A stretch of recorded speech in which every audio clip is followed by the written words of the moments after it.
Richard, thank you so much for joining us. You have a unique insight, if you like, into what makes people tick. Tell me about that and what your experience is. Right, what makes people tick is, I think the thing is what you need to do and what you constantly need to think about is, can I understand why the other person is doing what they're doing? A lot of people talk about empathy and putting yourself in someone else's shoes, and in fact that doesn't work. Well, that definition of empathy doesn't work. What you really need to do is to listen carefully to what they're saying, understand why they're saying it, and then understand why whatever's having the impact is having the impact on them. And once you can understand them, then you can persuade them.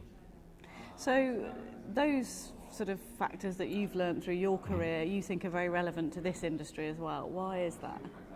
I think it's enormously relevant. I think whenever you're dealing with people, the biggest problem I find with people is that people sell to themselves. They don't sell to the other person. The person sitting opposite, so we're having this interview now, and you're looking at me and thinking, right, what's in it for me? How can I make this interview go really well? So what's in it for you? And when you're talking to somebody out there, they're always thinking the same thing, what's in it for me? So often, we know this product is good. We know that this will be very effective. We know we'll get a certain return or whatever it is that you're going to get. And then we explain it from the point of view of what we know is good. But we don't actually listen to, or we don't actually understand what they feel is good. If I want to sell it to you, I've got to work out why you're going to find it good. I'll give you a quick example. My son, for one of my birthdays, decided that he would buy me a present. And I said, that's great. He said, yeah, I've got this thing lined up, Dad. No problem, what are we going to do? I said, so what are we going to do then? He said, we're going to jump out of an aeroplane. We're going to come down in a parachute, and we're going to look at each other and talk on the way down. I said, really? I said, I'll tell you what, okay. And the reason we're doing that, well, it'd be really exciting and it'd be great, a shared experience, you can see the world. And I said, fabulous. I said, I'll tell you what you do. You jump out of the aeroplane, talk to yourself, meet me at lunch. And he was selling this whole thing about this is what he wanted to do. He could see the excitement, and he thought because he wanted to do it, I'd want to do it. Never asked me. And I think that's what happens with a lot of salespeople. They say, well, it's a brilliant car. What's the matter with it? Look, it's superb. It does this, and this. And they explain it from what they like rather than from what you like. Because they'd actually like the car. Exactly. They like the car, and I say, well, it goes really fast. Oh, so you like speed? I don't like speed. It's like, and I do like speed, but you see my point? Is that if you're not careful, we sell something, and we put forward an idea, a solution, whatever it is, whether it's a product, but we sell it to ourselves, we sell it through ourselves. And to listen to someone, you've got to work out what it is that they want, and then sell it to them. So becoming a good listener is the key in that sense? Absolutely. You're talking to someone on a bridge. A lot of our work is suicide intervention. So you've got someone on a bridge and they say, well, I've lost £5,000 and it's the end of my world.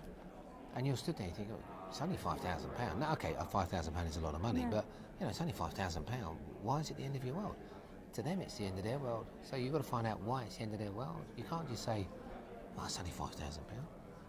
And so often we do that. And then we get frustrated because we don't understand why they can't see the benefits, because we haven't really explained them very well. A lot of what you do must surely as well be about building trust. There's been a lot of talk about this week at this conference in the current climate where there's so much volatility, both economically and geopolitically. That trust is so important. And how do you go about building that in the right way? And what are the key factors to building trust, do you think? Well, I think from the outset, I think people trust you. So I think one of the things that people make the mistake is that you walk in there and they don't trust you. I think people do trust you.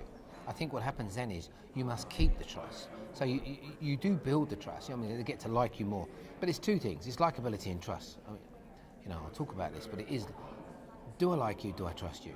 If I like you, even if you make a mistake, I'll let you off of it. Because I like you. It's like friends, they make a mistake. So, don't worry about it, it's one of those things. Okay, if I trust you, same thing. But if you breach trust, if I find that you're untrustworthy, there's no coming back. And that's the trouble. That element of doubt will always be in the back of your head. It's a bit like having a really good friend who is always late. And they say to you, I'll pick you up from the airport, or I'll take you to the airport. And you're thinking, no, I don't want you to take me to the airport. I love you to death, but I do not trust you to take me to the airport because you're going to be late. And that's the attitude really. And it's a bit like that, So likability really important, trust even more important. And marriages don't break up because men and women have affairs. You break up because you can't trust them walking out the door. And so yeah, trust is everything. There's two types of trust, personal and organisational. The first one is, do I trust your organisation? That's why reputation is so important to companies. And then the second one is, do I trust you? And I think people, it's really interesting because people don't really get trust and how important it is. But if I said to you, did you fly to here? Did you come across to here, to this conference? Did you fly to this conference? Yes. Yeah, okay. Did you check the pilot's licence? No. There you go then. So 35,000 feet in a tube, you don't even know if they can fly the plane. And people say it's ridiculous. All right, Catch Me If You Can, the film. Guess what? Yeah, it actually happened. Yeah. So that's trust. And we've just eaten lunch. I've just eaten lunch, and they say it's bream and it's a piece of fish. I don't know what it is. I've just eaten a piece of fish. Well, it may not even be fish. You walk into a supermarket, you pick up a piece of, and there it is, and it says steak. So you pick it up, and that's steak. Rump steak, fillet steak, ribeye steak, sirloin steak. Okay, which of those is which? And if I put them in front of you, could you pick them out?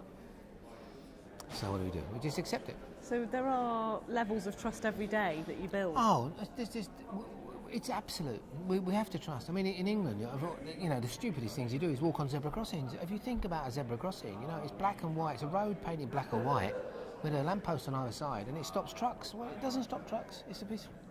But we check on it, and we'll cross the road on a zebra crossing quite happily, and that's trust. And it's very transferable to this industry. All of those. In our life, working as a hostage negotiator, you have to be absolutely honest.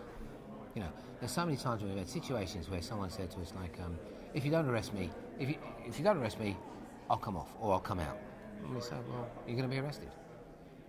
Well, and you could easily say, well, you're not going to be arrested. And then when they come out, you arrest him. Trust goes. It's gone. You know, you can't do that because people will hear about that. And what we always say is, be honest, just tell the truth.